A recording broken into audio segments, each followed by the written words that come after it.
So I recently got permission on one of my archery spots to put a food plot in, and it's where that big, it was a 9-point last year, he's a 10-point this year. I named him Tex. I know some people don't like naming deer, whatever. Actually, my buddy Hunter, he said he looks like a deer from Texas, so you should call him Tex. So I just run with it. So we're putting a food plot in for him. Hunter's gonna come help me. My girls are gonna come up too in a little while. Hopefully we can put something together that will actually grow in time, because we've only got a month before the season starts, but we have a week of rain, so that's why I'm doing it today. We'll see what happens. It might be a failed experiment, but I'm gonna try. So.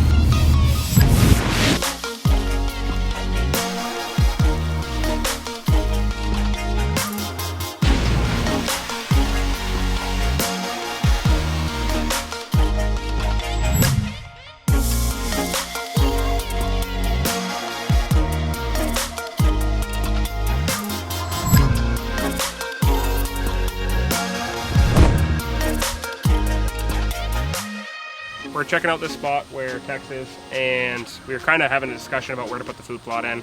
And there's this field that's, I don't know, what, 100 yards from the property owner's house? Yep. Not far, but it's secluded. There's just like a 30-yard strip of woods between all the houses.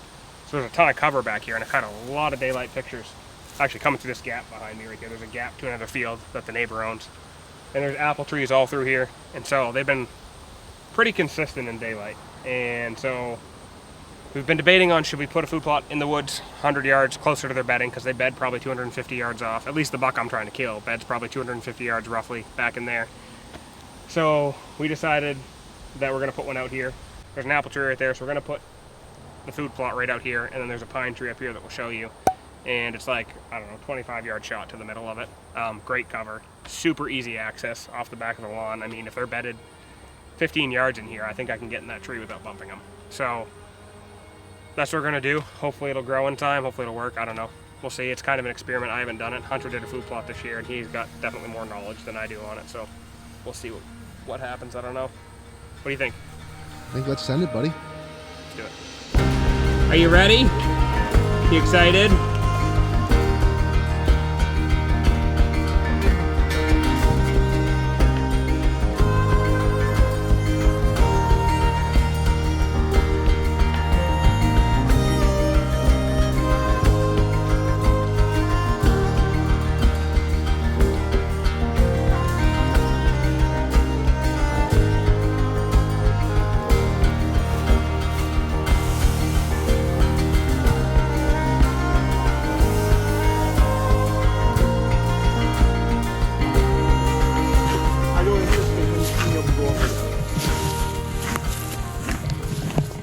Do something really fast, Dad. I'm just going to do a really quick talk. Yeah, you can talk to it. That's fine. Hey, go for it. You got it, baby. So they are just raking the stuff out of the field. They're raking some stuff out of the field. And today is Saturday, the 6th, 2022, August. They are just raking to put the food down. I'll show you. They rake this stuff. I'll show you. So do you think I could plant right they're doing, and then Dad's doing it, and then this is the camera that I set up with Dad. It's usually 10 to 15 yards out. And this is You know what I mean? My plant right here. Did I jump you? We've got Hunter. On the other side, we've got Maddie. Who's gonna win? Me. No, me. Wait, on 3, ready?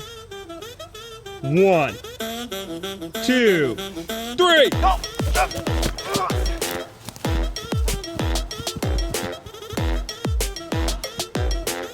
Woo! On 3, 1, 3.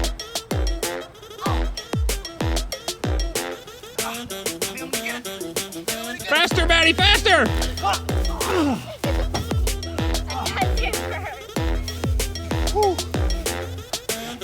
Good job.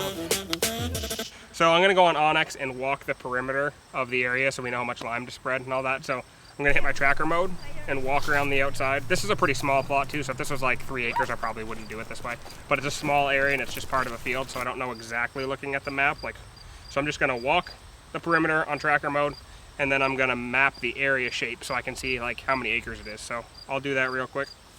Hit tracker, start.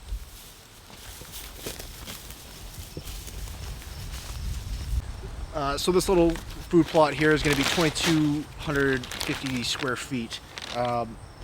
For the soil, we need to put 40 pounds per 1,000 square feet of lime. So we're going to put about 2.5 bags down here just to raise the pH level of the soil a little bit. That way we can hopefully get a beautiful deer garden for me to not be able to hunt. We'll see. Well, what I'm going to do is I'm going to tell your dad, hey, I need my haircut at we're going to make it 5 o'clock, 5:30. He'll be like, yeah, no problem, Hunter. Come into the barbershop at 5:30.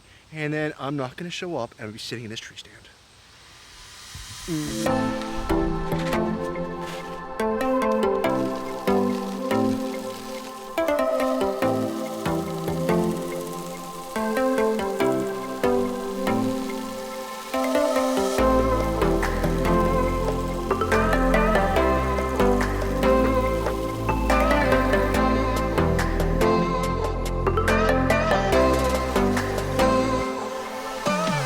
So we just spread all the lime. We're gonna do the fertilizer now, and then we'll do Roundup, and then the guy who owns the land is gracious enough to take his tractor and till it up for us either this evening or tomorrow morning, and then we're gonna come back and seed it tomorrow. So we're gonna do the fertilizer real quick, and good job videoing, Maddie. I'm proud of you. You're doing great. That's a heavy camera for a 6-year-old. You're doing awesome. So put the fertilizer down, Roundup, and then we'll be done for now. This smells so sticky. Oh, it's dumb.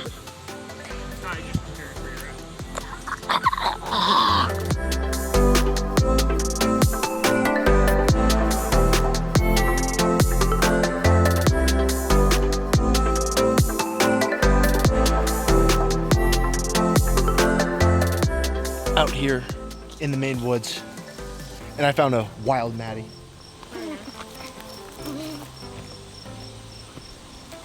He's a wild, silly man.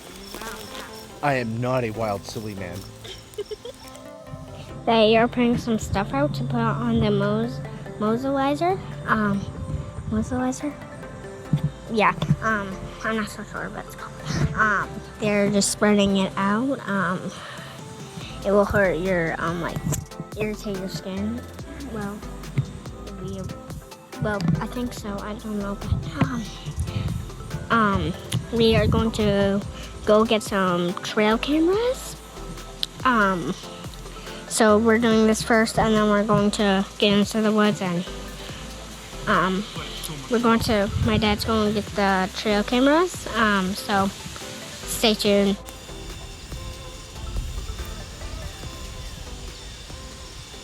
I really hope that we can round up the deer this year. I don't get it. Roundup, because there's a can of Roundup in my hand and I said round up the deer. It's the same word. Let's go, Zach. Oh yeah.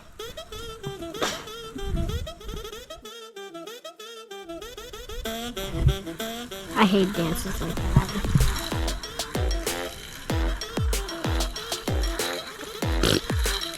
I hate that. That means a no-no.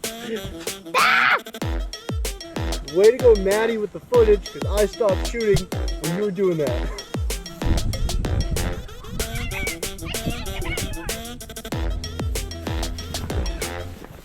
You're so fun. Good job. So I put my left foot to The stirrup, that's the thing you put on pancakes to make it taste good, right? No. That's not called stirrup? What is that? It's the thing that I put your feet in. Oh, that's right. I was thinking syrup, but you said stirrup. A maple stirrup. Is it maple stirrup? No, it isn't. Just got back from doing the food plot and about to run inside and help with bedtime and all that with the girls, but I just wanted to give a special thank you to my wife. 3 girls to deal with and take care of, and we love every minute of that, but it's a lot, as any parent knows. So I just wanted to thank her because she she deals with a lot and puts up with me going and doing this stuff. And obviously the girls helped a little bit today, especially Maddie. Maddie was a big help and hung out with me and Hunter most of the day, and Lila hung out with my wife most of the day, and Ellie, our youngest, our newborn. So thank you, Toddy, for all you do for our family and for me and for the show, and just putting up with the things that I love and the passions that I have and the things that I want the girls to grow up being a part of. So that means a lot to me. And also thank you, Hunter, for helping me out. You were a huge help and I wouldn't have been able to do it without you. And thank you to the landowner. None of you guys know him, but thank you to him. He's actually, right now I'm getting pictures sent from my Tacticam reveal of him tilling up the plot already with his tractor, which he did not have to take the time to do that. So I really appreciate that. That also means a lot to me too, because other people are taking time out of their day to help me accomplish things that I've wanted to do. That's the first food plot I've ever done, and I've wanted to do that since I was a kid. And really didn't have any thoughts of doing that this year, and then the thought popped into my head, and I contacted the landowner where I've been hunting, and he was like, yeah, go for it, which was awesome. So yeah, thanks to all the people who helped me out, and yeah, appreciate it.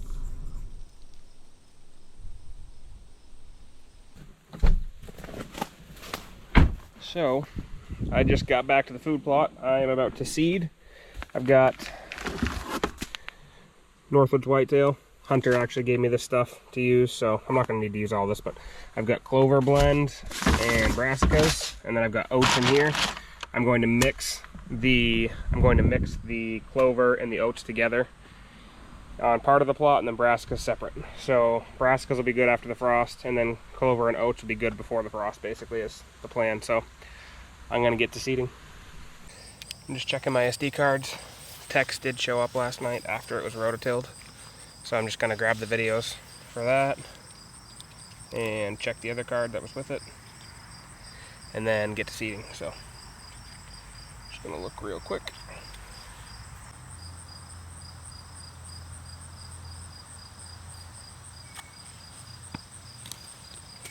So he's massive. That's insane. He actually did loop around and go on both cameras, so it looked like he just looped around through the field and maybe headed back in. So I didn't think he'd come out with us disturbing it so much yesterday, but he came out 2.5 hours after the rototilling was done. So maybe he was just curious what the noise was, to be honest. He was cautious in those videos, sniffing real slow, trying to figure out probably what the new stuff is. So get it planted, and after we plant it, I mean, I'm just gonna leave it. I gotta get my setup done, but my tree stand setup is not gonna be invasive at all because it's just off of the pretty much where I access, right off the yard. So I'm gonna get this stuff done and get out of here.